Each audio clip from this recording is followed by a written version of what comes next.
大家可能都被常识误导了，氧气其实就是一种慢性的毒药，不仅大大缩短了生物的寿命，更让死亡变成了无法回避的词汇，甚至明明拥有永生能力的人类也变成了平均存活几十年的低等物种。面对你如此逆天的言论，电视前的观众纷纷报以鄙夷的态度，就连台长都要立马喊停你的节目。可你依旧对着摄像机说道，在远古时期地球上是没有氧气的，那时的生物被统称为厌氧生物，它们的寿命从几百到几万年不等，直到全球突变生出许多藻类，使氧气含量忽然暴增，这些厌氧生物无法忍受氧气的毒性，逐渐灭亡，就像修仙之人无法获得灵气而成为凡人消亡，这也被称为末法时代。这不是小说里的词吗？我看的还是正经科普嘛。不过虽然离谱，但怎么好像还有点道理。那么就有人要问了，为什么氧气会对生物造成这么大的伤害？接下来我们做个实验来展示一下氧气的可怕。此时你节目的收视率已经创下历史新高，但台长却看得满头大汗。作为一档正经的科普节目，却在大众视野里公然推翻证实许久的科学定律。要是能源回来了还好，要是翻车了那就是直播事故。而你接下来的操作震惊了全国乃至全球。你拿出了一小块人体皮肤组织，将它放在显微镜下观察它与氧气接触后的反应。只见皮肤组织内的细胞正在莫名崩解消亡，这就是我们通常所说的新陈代谢。但在远古时期氧气还未出现的时候，古代生物的新陈代谢是极为缓慢的，它们长大可能需要花上百年之久，而现在却缩短到了18年，还更容易生病。而这一切的罪魁祸首就是氧气。大家不妨想想，氧气对身体无害，为什么氧化会使细胞死亡？为什么人类的器官组织会随时间衰老？你的疑问引发了所有观众的思考。是啊，要是氧化有益，为什么最近都在推出抗氧化护肤品？难道说氧气真的是一种慢性毒药，而我们的寿命真的被氧气缩短到了几十年吗？就连台长都不免开始自我怀疑。此时华清大学的实验室里，生物学最权威的教授孙志清也不免深思，氧化确实会使我们衰老，可他仍不愿相信氧气有这么大的毒性。可你接下来的操作却颠覆了他的认知，你先后拿出了苹果、蔬菜的切片以及金属，它们氧化后无不例外的变得湿活脆弱，氧化使金属生锈，减短了其使用寿命。那作用于人类呢？大家都知道远古生物的灭绝是因为氧气的出现，可大家有没有想过氧气为何会毫无预兆忽然出现？自那以后存活的高等生物就不得不开始呼吸氧气生存。如果人类能避免氧化带来的伤害，那么像爱因斯坦这样的人物就能活至少1000岁。那么地球的发展又会是怎样的？而氧气是否可以认为是高维度生命体对地球的投毒呢？进化论是否真的是进化的？孙教授听后也坐不住了，这小子脑洞挺大，但你独特的视角也给了他很大的启发。看来我得转变研究思路了。只可惜这档节目只播到10点，马上就要结束了。此时电视台内观台长的看着持续飙升的收视率左右为难，收视率提升肯定是好，可你这节目又不是传统的科普。就在此时，省台领导也打来了电话，表示非常看好这档节目。听后观台长也有了将节目做下去的信心。此时离10点还差10分钟，老尹看了看持续飙升的收视率，感到一丝遗憾。就在这时，一位工作人员匆匆跑进监控室，咱们台的热线被打爆了，打电话的人都点名找寂寞。关心颖当即便决定最后5分钟直接把热线接入直播间。随后你便接到了第一个热线，打电话的是一个生物专业的大学生。主播，我对你氧气有毒这一观点有所疑问。在玄武纪之前，地球上的生物少得可怜，而在氧气出现后却出现了生物大繁荣，你是怎么看待这一点的呢？闻言你回答道，谁说是因为有了氧气后才生物大繁荣的？这已经得到普遍认可了。随着大量氧气出现，虽然99%的生物灭亡，但却促使了新物种的多样壮大。对此你反问道，你所谓的生物多样是指什么呢？仅仅是以数目衡量还是其他呢？大学生想了想说道，自然是数量与种类的多少了呀。而你却说道，这种看似繁荣的背后是他们要舍弃悠长的寿命与自由，变成了依赖空气为生的形式，但又被提升繁殖的能力使种群短期内剧烈膨胀，从而形成了你所谓的多样性。杨文倩对于你的回答异常震惊，如果你说的是真的，那上古时代一定发生了寿命可怕的事。但节目马上就要结束了，关心颖正在惋惜时，晚间新闻主持人黎茂东走了进来，关姐马上就到我的晚间新闻时间，我已经准备好了。见状，关心颖和古建松对视一眼，两人萌生了个大胆的想法。此时第2位观众热线被接通，是个考古学女博士。你好，有什么想问的？我想知道在寒武纪之前的无氧环境中，生物的寿命具体是多少？它们又是怎样进行无氧呼吸的？先回答你的第一个问题，我们人类在氧气环境下基础代谢率为15%，而寒武纪时期的生物，例如海绵动物，代谢率只有1.2%，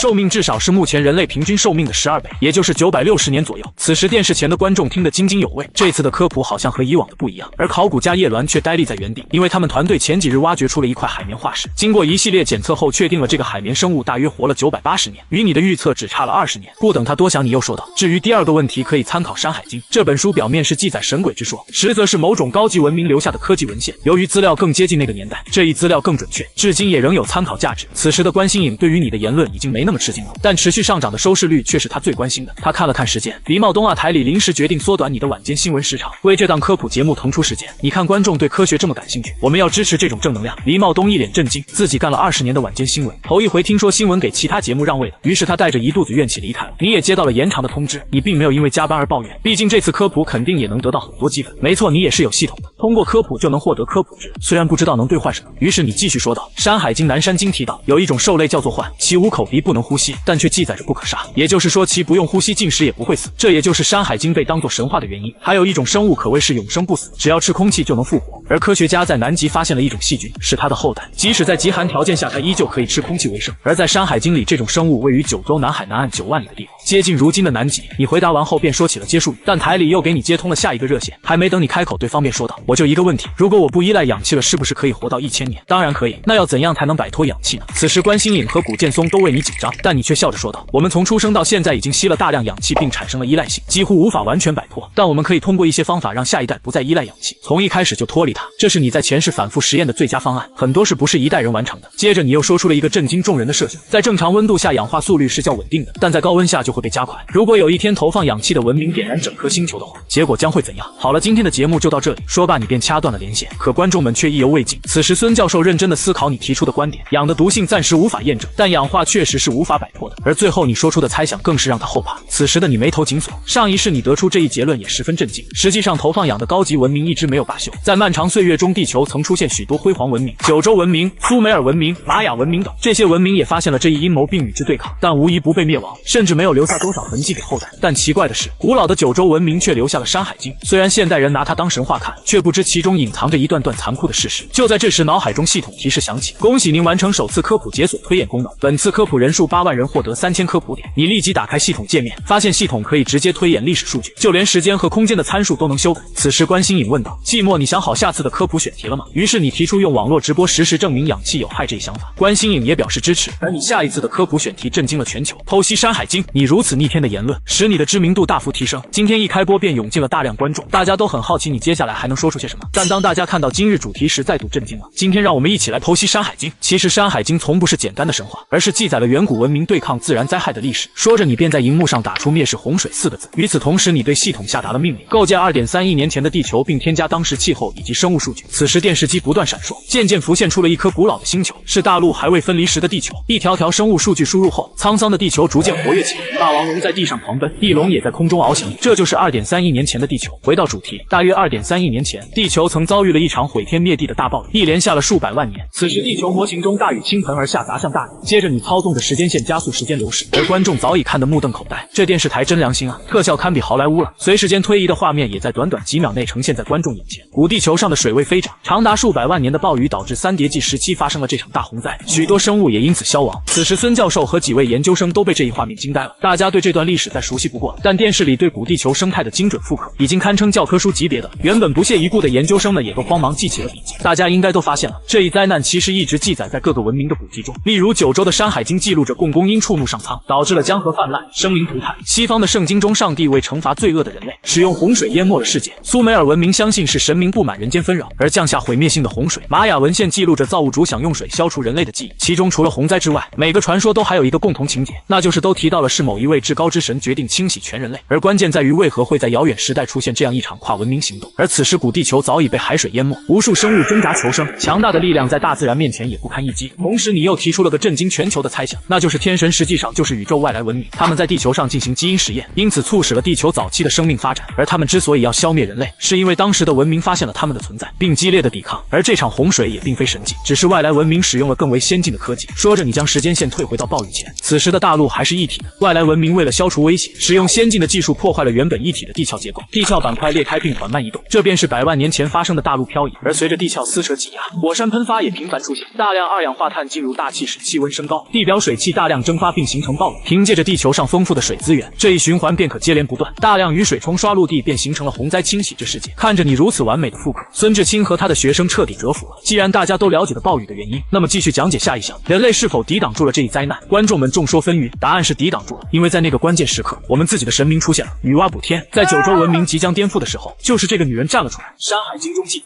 天空裂开大口，洪水肆虐人间，不忍众生受苦。女娲熔炼五色石填补天空，在那次长达100万年的洪水之间，其他文明都在设法求生，例如圣经记载的诺亚方舟、苏美尔文明中乌塔纳匹兹携几人登上高山躲避等。面对洪水，别的文明大多选择逃跑求生，而只有我们九州文明的传说里做出了与外来文明斗争的选择。如果天破了，我们就把天给补上。你的话在人们心中激荡，这不仅仅是挑战，而是对外来文明的宣战。其实，在远古时代，我们九州民族就发现了这场大雨的原因，并记载于《山海经》中，其中提到了四季废、九州裂，并非指天，而是指地裂，只是后人的传输出现偏差，误以为是女娲在补天，而所谓的补天可能并不是修补破裂的天空，而是修补裂开的大地。而当时的人类是如何发现的？这就跟科技有关了。随后你又问道，如今的人类科技用了多少年才发展至此的呢？片刻你又自答道，也不过短短几千年，期间发展还才有停滞。那你们又怎么能认为在地球数十亿年的发展里，没有任何一个文明曾达到甚至超越我们当今的水平呢？还有一个问题，为什么外来文明一定要摧毁当时文明呢？因为他们开始惧怕日益壮大的古老文明。其实九州当时的科技足以让他们走出地球，自由探索宇宙。此时观众也不免深思，如果这样发达的文明都会消失，那控制地球的外来文明是怎样可怕的存在？而其他文明他们的技术也远超现在。言归正传，2.9亿年前大地震土开裂，火山不断喷发，祖先们当然不会坐视不理，他们凭借科技最终找到外星势力攻击地壳这一原因，求助其他文明无果后决定自救。他们提出了个大胆的想法，代号名为补天。祖先们为此准备了100多万年，最终造出了名为女娲的地心探测器。随着你的讲解，孙教授瞪大了双眼，确实不能肯定古文明就一定落后，最近出土的3星堆足以证明这一点。你继续说道，所谓的女娲行动就是先辈们驾驶女娲号深入地底，阻止地壳移动的伟大探险。而地壳运动的原理就是地壳深处的岩浆不断爆发涌动，促使了地壳运动，而外星力量的介入使这一现象更加剧烈。要想阻止地壳运动，就要让这些岩浆冷却下来。于是人们驾驶女娲号进入了开裂最为严重的地缝进行修复，也就是如今的马里亚纳海沟。而此时孙教授拨通了电话，喂，老朋友，我想让你帮忙做个无氧环境实验，这可能涉及人类存亡，因为我认为氧气是有毒的。你没开玩笑吧？你是说氧气是外星人的投毒？没错，现在过来面谈。说罢便挂断了电话，离开了实验室。而想要冷却岩浆，就一定要进入地心，并用十分高效的冷却剂，这是我们至今仍无法完成的壮举。但那时的九州文明却做到了。《山海经》中记载，女娲炼五色石修补苍天，堆草木灰阻止洪流。这段话其实就是描写女娲行动的过程。由于地心高温，所以需要熔炼特殊矿石制成飞船，而草木灰实际上是祖先们研究出的高效冷却剂。准备充足后，先辈们便出发了。然而这次修补天空的任务并不顺利，《山海经》已经详细描写了女娲的结局，他们都是当之无愧的英雄，这也让观众不忍伤感。但你又说道，虽然所有成员不幸遇难，但整个计划却是成功实施，并彻底终结了这一浩劫。可许多观众却久久不能平静，心中也满是疑问。接下来就是热线环节了，随后便接通了第一个热线。主播你好，请问世界上真的存在外星生命吗？对此你十分开心，终于有人关心这些问题了，绝对存在的，而且通过严谨的方法，甚至可以推测其出现的地点和大致数量。而我们目前所能看到的宇宙仅有930亿光年，而宇宙远比这大得多，光银河系就有1000亿到4000亿颗行星。通过概率学取最小值保守计算，银河系符合条件可以居住的行星大约30亿颗，即便如此也不一定会产生生命体。取最低概率，那么会有大约1500颗星球会产生生命，而发展出先进科技的星球就约有1350万颗。我们的星球仅仅发展了46亿年就有如此成就，那么拥有上百亿年发展历史的行星就有资格向其他星球扩张。这也就意味着银河系内或许真的存在多个星际文化，而其中的数量更是达到了135万种之多。你解答完第一个问题后，便接入了下一个热线。主播你好，请问古代九州科技发展到了什么地步才进入了地心呢？而这么发达的文明又怎么会忽然消失呢？这一切其实都记录在《山海经》中。首先，书里提到的生态环境和实际情况高度吻合，之所以如此，是因为当时大陆还未分离，而这也就说明那时的祖先已然走遍整个大陆。再来是交通工具，书中记载着有个叫做奇宫的地方，擅长制造飞行器，那里的人用风的力量设计出脊梁，此车可随风飞行。其中医学也有所提及，《山海经》中讲到了克隆术、头部移植以及复杂手术等先进技术，并且发现了氧气为有害物质。而祖先们意识到后，进行多种尝试，最终研发出了治疗氧中毒的药品。《山海经》中记载，轩辕之地的人们普遍长寿，其寿命在数百至上千年不等。由此可见，该地人民是最早开始使用某种药物延长寿命，从而摆脱了氧气带来的限制。而书中记录的长生不老药，并不是为了永生而制备，而是为了对抗氧化作为氧中毒的解药制备。而除了药物外，古人已经普及了复制自身的技术。书上说到，吴起国的人不论性别都不会繁殖后代，而他们去世1年后，尸体会从土中钻出来再生，而复生者在基因与外观上完全一致，这便是古文献中最早的克隆例子。还有《山海经》中的人面兽身体，就是运用了换头技术，所以我才说《山海经》其实是远古文明的百科全书，只是怕被外星人发现才故意用神话包装。问题解答完了，本次科普就到此为止了，后半部分的内容咱们下期再探讨。此时首都重要研究所内，所长班东林被你的观念彻底震惊了，通过不断比对《山海经》原文后，确认了你所说的不是空穴来风。此时一旁的孙志清当即提议为此创立研究小组，班东林也随即答应，但还没有研究方向，从如何减少氧气的依赖开始。定下方向后，班东林立马召开发布会，向公众宣布他们将对氧有毒这一论题进行深入研究。你这边的系统也响了起来，恭喜您完成第2次科普，解锁功能空间实验室。本次科普人数数109万人，获得5万科普值。你眼前一亮，随即便进入了空间实验室。你当即着手进行氧解析，这是让人类走向自由的第一步。在前世你也做过无数次同样的实验，但每到关键时刻就会发生爆炸。随后你在《山海经》中找到了爆炸的原因，正是外星文明留下的陷阱。只要地球上有人研究氧气，就会发生爆炸。而这个实验室隐藏于次元空间，应该不会受到影响。正在你专心实验时，电话响了起来。是寂寞吗？我是华清教授孙志清，我们想邀请你作为氧研究项目的技术顾问，可你并没有同意，反而让他们停止实验，否则会发生剧烈的爆炸。可孙志清却自信地认为不会出错。你无奈地回答道：外星文明的科技远高于我们，况且对地球有所企图的不止一个外星文明。说罢，你便挂断了电话。可他们依旧硬着头皮开始了实验。第二天，副台长古建松给你打来了电话，你当即表示要更改播出时段，从日播改为1周1播，但播出时长延长至3小时。你给出的理由是为了充分准备科普资料。古建松也同意了你的提议，可广大观众接到通知却十分不满。3天后，你在实验室里已经有了初步的成果，后续就是生物实验了。突然，你的手机响了起来，真出问题了，研究所爆炸了。明明研究一切顺利，可在关键时刻却忽然爆炸。可实验室配备最高级的安全装置，这种情况不可能会发生的。你果断回答道：氧气是外星文明制约我们的底牌，自然不会让我们随意破解，并且这些氧气可能被植入某种标靶，即使它们远在亿万光年之外，也能感知人类的意图。而爆炸的产生是因为月球潮汐作用导致空气震动产生爆炸。理论上，只要身处地球就无法摆脱月球引力的影响，因此对于外星种族而言，引爆氧气并非难事。孙志清一脸震惊，你随即劝说让他们停止课题，因为目前而言每次尝试都会发生同样的结果。孙志清将你的解析告诉了研究院，但却无人相信。确实，意外报告结果却震惊了所有人。报告指出，实验室内爆炸前的甲烷类的浓度超过了187倍，而周边10里内并没有出现明显量的可燃气体。他们也初次见识了外星文明的可怕。4天后，你的节目开始播出。今天我们要讲的是《山海经》中的盘古开天。上期我们讲到了外星文明带来的洪灾，以及女娲修补苍穹阻止外星阴谋。随后你又打出了侏罗纪生物大灭绝，外星文明不甘地球摆脱控制，于是又一次发动了毁灭性的攻击，造成了生物大灭绝。观众却一脸懵逼，不是陨石撞击地球造成的吗？怎么又和外星文明扯上了关系？你继续讲到，三叠纪后就是侏罗纪，这个时期恐龙成为了地球霸主，可这期间却发生了数百万年的陨石撞击。陨石撞击不仅带来了毁灭性的打击，还产生了大量硫化物，继而形成了全球性的酸雨及冷冻。恐龙就是在如此恶劣的环境下灭绝的。而为何这一时期会有这么多小行星撞击地球呢？言归正传，刚挺过洪水的古文明再次面临新的威胁，但他们依旧没有放弃。于是九州文明再次创立了一个大胆且富有创新的行动来对抗灾难，并命名为盘古开天计划。讲到这，你的心情更为沉重，因为与女娲补天相比，盘古开天更为悲情壮志。接着你启动了系统模拟功能，画面切换到了2.1亿年前的太空。眼尖的观众很快就发现了问题，主播你们的数据是不是调错了？月球怎么离地球这么近？看到这张图，你们可能觉得这是错的，可事实就是如此。最开始月球就是紧挨着地球的，如今的地月距离为36至40万千米，可在2.1亿年前，地月仅有大约5万千米。此言一出，所有人都大为震惊。约30亿年前，一颗火星大小的行星特伊亚忽然出现，撞向了地球，而这次碰撞使特伊亚部分碎裂，其碎片逐渐形成了一颗行星，也就是月球。随后这颗行星被地球引力抓住，并在地球5万千米处围绕地球旋转。如今西方国家已经在月球表面找到了特伊亚的碎片，足以证明我这一观点。那么大家再仔细想想，既然那次撞击力量很大，再加上地球引力，根本不可能直接将月球推到现在的位置。然而天文学家却依旧坚持自己的观点，坚信月球从未改变过位置。而你接下来的话却让他们动摇了。首先，天然卫星体积不会超过主星球体积的5%，而月球却足足有地球总体积的27%。这么大体积的行星想要推送至36万里之外，除非使用了一种极为强大而又未被记录的力量。第二条佐证是60年代，我国在一古老洞穴中发现了一组月相文献，其中写到了月面的环形坑，说明当时人类裸眼可以看到月球表面特征。第三是金史天文记载，5月乙丑，月忽然偏南而后归原位，这也说明祖先早已发现月亮在缓慢移动。第四点则更为了当，据测量，月球每年正以3.8厘米的速度远离地球。观众听后无不震惊，而你又说道，月球之所以在现在这个位置，是因为盘古计划把月球推到距地球约36万千米的地方。此时专家们激烈地讨论了起来，就算用流浪地球里的核推进器为例，也要60年才能脱离地球引力的束缚，这基本是做不到的。其实古早时月亮并不叫月亮，而被称为天，许多文献都记录着，人们最初认为那是神明的居所，但事实是月亮从不是神仙的居所，而是外星生物观察地球的基地。所有古籍中神话中的神明皆来自天，都是当时在月球上的生物，而月球也从不是什么好东西。从远古直至现今，月球都是悬在地球头上的一颗定时炸弹。而外星生物发觉到了祖先们并不安分，自行创造出了过度辉煌的文明，于是他们决定用陨石冲撞毁灭地球上的物种，从而创立新的文明。他们想要创建一个不适合生命生存的星球，以便重新进化和监视。而事实上，反攻月球只是盘古计划的第一步，人们是想直接将月球推开，从而抵挡陨石的撞击，因为当时所有的陨石都来自于一个方向。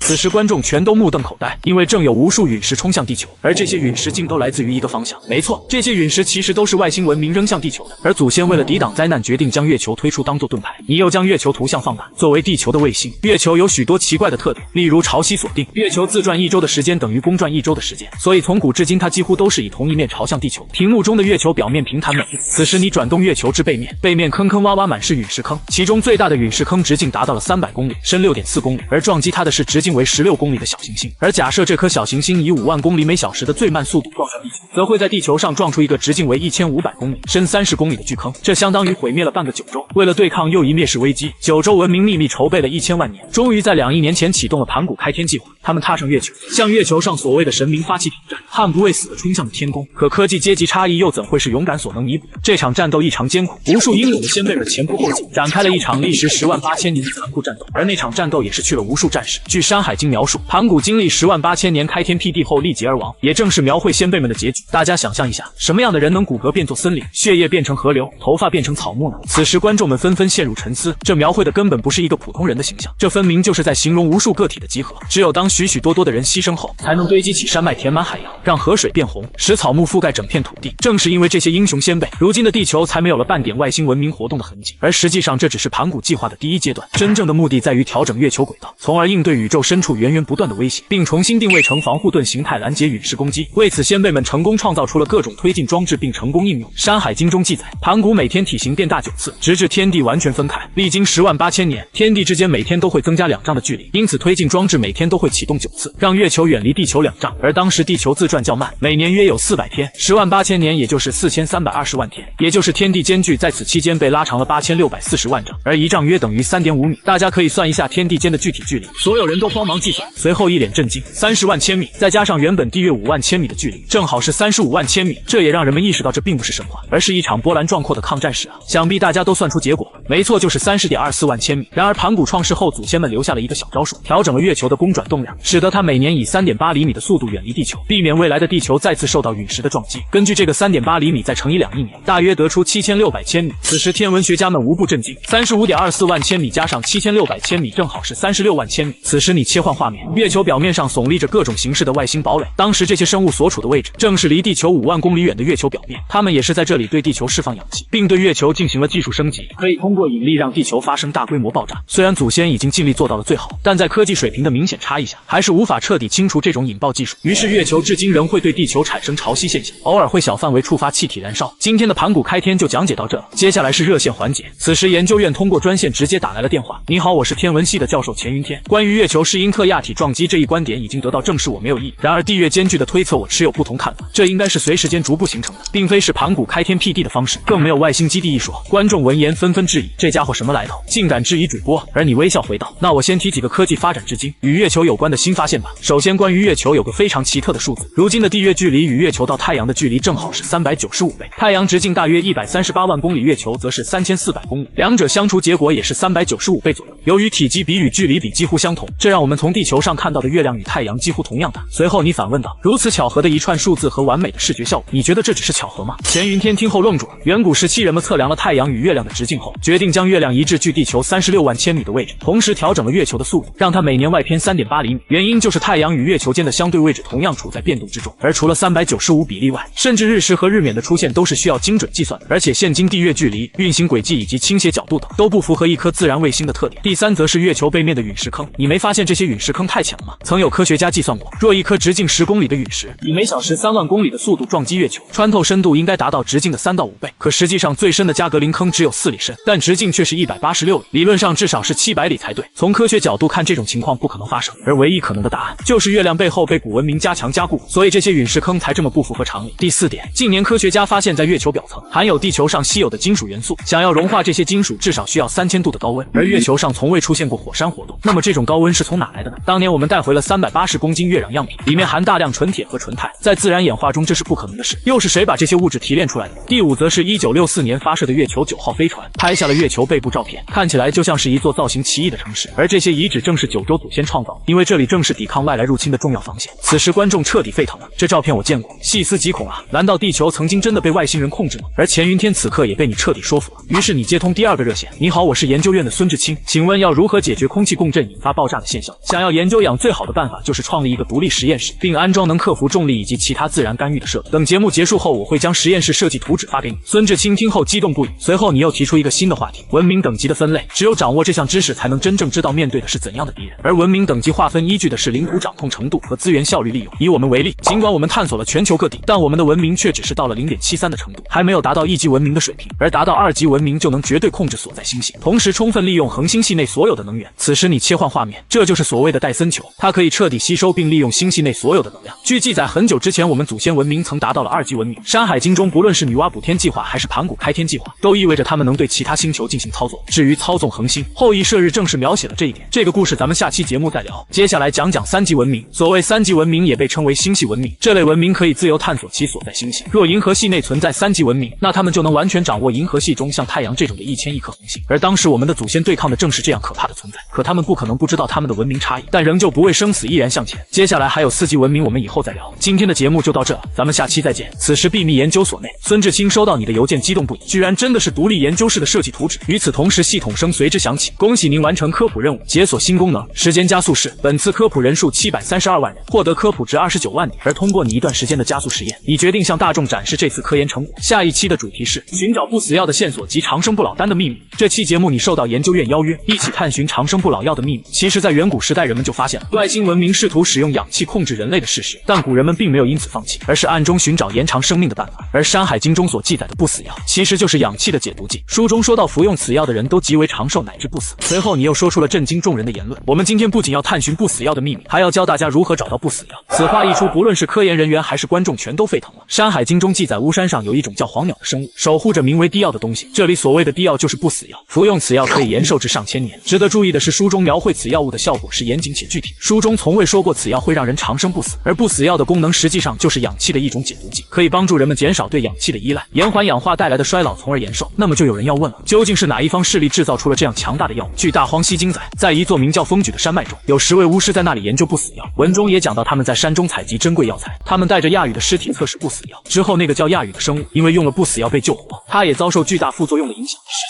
极具攻击性，最终被6位巫师击杀。其实制作不死药的方法不止在这一处提到，书中描述了很多地区都有使用此药，如轩辕国内人们普遍寿命在上千年，以及西王母掌管的昆仑山上同样有使用该药之人。此时的观众和各位学者一脸懵逼，按说这种延年之物应该十分稀有才对。此时正处于外星文明侵略威胁之下，古人类致力于防灾避难事宜，所以便让4域居民获得此殊荣，其中包括南部海域的永生活民、荒原南部的无灵国度、内陆地带的一处不死山，以及西北部的轩辕之地。实际上除了九州文明以外，很多文明也发现了氧气的秘密，研发出了不死药。比如希腊的神话中获得长生的方法是喝下神之酒，而在北欧神话里则是吃下金苹果可获永生。最后你又画出了一张古地图，班东林见此也极为震惊，如此精确的地图要研究多少遍才能信手拈来？随后你又将拥有不死药的区域进行标注，而这些地点都在昆仑山的周围。由此可见，昆仑山确实是不死药的发放地，并且可能还是远古时期的重要中心。山海经西次3经中记载，昆仑之丘，地之下都。山海经大荒西经也有记载，西海之南，流沙之滨，有名之都曰昆仑。古代神话后羿射日中也有所提及，而后羿是请得灵药而非求得，可见他并不是为一己私利寻药，而是想带回灵药造福百姓。一旁的学者问道，请字也可以是申请，怎么就能判定他不是为一己私利呢？那么请问最后拿到灵药的人是谁？当然是嫦娥姐姐了。那如果只是为了自己，为何不拿到灵药直接吃下？因为他去的是首府昆仑山，带回的也并非一颗灵药，而是不老药的配方。此时观众发来了弹幕，是啊，如果要造福百姓，一颗灵药能有什么用？所以一定是配方。那嫦娥为什么要偷走它呢？难道是为了带给外星人邀功吗？上一世你研究到了嫦娥的身份，使你极为震惊，说她是叛徒并不完全准确。今天我们研究的话题是不死药，关于嫦娥的具体身份，咱们在后续的后羿射日中再揭晓。主播，我有一个朋友，他经常讲话只讲一半，然后就撞大运住医院了，劝你现在就把嫦娥的事说了吧。对此你却无动于衷，继续说道，咱们已经确定上古时代昆仑山中可能藏有不死药，所以我们要推测数亿年中地貌的变化，从而找到不死药的所在方位。而现如今的昆仑山并非古早的昆仑山，大家还记得女娲计划阻止过地壳运动吗？历经变迁，想要通过一座山峰找到它几乎是不可能的。在古早时期，大陆是一体的，而西王母作为2级社会的掌权者，在全球都留下了自己的踪迹。山海经中描述西王母有豹尾虎牙披散着头发，由此可见远古时期的人们与我们的审美并不一致，他们喜欢使用原始的物件进行装饰，而豹尾与虎牙则是西王母的装饰。这描述怎么这么耳熟？卧槽，这不就是狮身人面像吗？难道我们的西王母是埃及女法老？虽然狮身人面像与西王母十分分相像。但西王母并非外国人，《山海经》中记载，如今的埃及所在地曾隶属于九州之一，叫做冀州，而《山海经》中也明确记录着金字塔的存在。我们以此作为地标，通过文献指出昆仑山在其南方，顺着南方找去，最终停留在大地堑前及非洲大陆内的东非大裂谷。研究表明，此裂谷出现极为古早，约在女娲补天计划时就已形成。然后专家们也开始翻阅起资料，找到了海外北京大禹治水篇里提到，与平息洪水、消灭危害人民健康的妖兽相遥，然后将此地挖掘成深坑作为湖泊。这里就处在昆仑以北，而北边不远处有个奇怪山脉，叫做断裂之峰，亦即不周山的山脉。没错，《山海经》对这一地形形容的极为贴切，而现今的东非裂谷则是它残留下来的遗迹。最终，昆仑山的位置被锁定在了非洲北部。而在大禹治水的原文中提到，大禹曾在这里诛杀相遥，他血所及之处寸草不生，具体位置在昆仑山之北，也就是现今的撒哈拉沙漠。回到正题，流沙边缘，洪水之后，黑水之前。流沙边缘是指远古时期的撒哈拉沙漠，洪水后方是指现在的红海，而黑水前面则是尼罗河。结合上述的4个坐标，我们可以肯定的说，昆仑山就在这里，正是当今的乞力马扎罗山。它不仅是非洲最高的山，还在其周围发现大量古老生物化石。《山海经》记载，古昆仑的高度为11114步26寸，在当时仅次于不周山，这一点非常符合书中所述。其次，从前咸阳到昆仑要走36万里路程，大约为现在的5万公里，与如今的距离也基本吻合。最后，在昆仑山上有仙池宫女神们游乐，而山中确实有个几亿年前就形成的自然湖泊。观众们听后纷纷要前往非洲寻宝，但很遗憾地告诉大家，经历数百万年变迁，即使有长生不老的秘方，恐怕也已失效。而你还是认为有必要派遣专业团队前去探索。班东聆听后连忙开始组织。你也结束了本次直播，结束后你回到了空间实验室内，恭喜你完成本次科普，本次获得39万科普值，你两眼放光，又可以购买古代生物基因了。来到时间加速室，操作台上正放着2个培养皿，一个是在有氧环境下，一个在无氧环境下，分别代表了2种进化的方向。此时研究院也派去了一行研究小组。2天后科普节目正常播出。大家好，今天我们来讲解另一个传说故事——后羿射日。快说，嫦娥姐姐到底有没有背叛地球啊？随着祖先们瓦解了前2次灭世之灾，这次外星文明又制造了一场规模更大、破坏性更强的灾难。随后你开启模拟，只见此时的地球旁有9个如同太阳一般的恒星正渐渐逼近。上一期你解析出了不死药的所在地，这一期你将解析后羿射日的故事，连带着嫦娥的真相也将浮出水面。观众们看着电视里的情形十分惊慌，此时正有9颗太阳正缓缓靠近地球，而此时的地球早已是一片荒芜，陆地上找不到一滴水，动物的骸骨散布在各处，天上正时日当空。现代科学家利用探查同位素等方法，已经确定了这场灾难发生在2.01941亿年前，其持续了整整6万年。而灾难之前，地球温度大约在25度，到了后期，地表温度俨然高达72摄氏度。学者们纷纷震惊，这个温度下生物极限存活时间不到10小时。与此同时，地球上忽然烧起熊熊大火，大火迅速蔓延，原本湛蓝的地球已经变成了燃烧的炼狱。关于这场火灾，在古地质中也有记载，历史上确实出现过这一大火灾，而这一火灾也导致了海洋及陆地生态系统的彻底瓦解。持续数万年的大火使2氧化碳浓度上升，氧气急剧减少，大部分生物灭亡，仅有少数服用了不死药而减少对氧气依赖的人得以幸存。这一灾难的毁灭程度远超洪水以及陨石撞击，而我们的祖先即使面对如此可怕的灾难，依旧没有放弃。对于他们来说，灾难不是最可怕的，天漏了就补天，陨石来了就把月球当盾牌，即使10日同空也不是末日，只要把其余9个太阳消灭就好。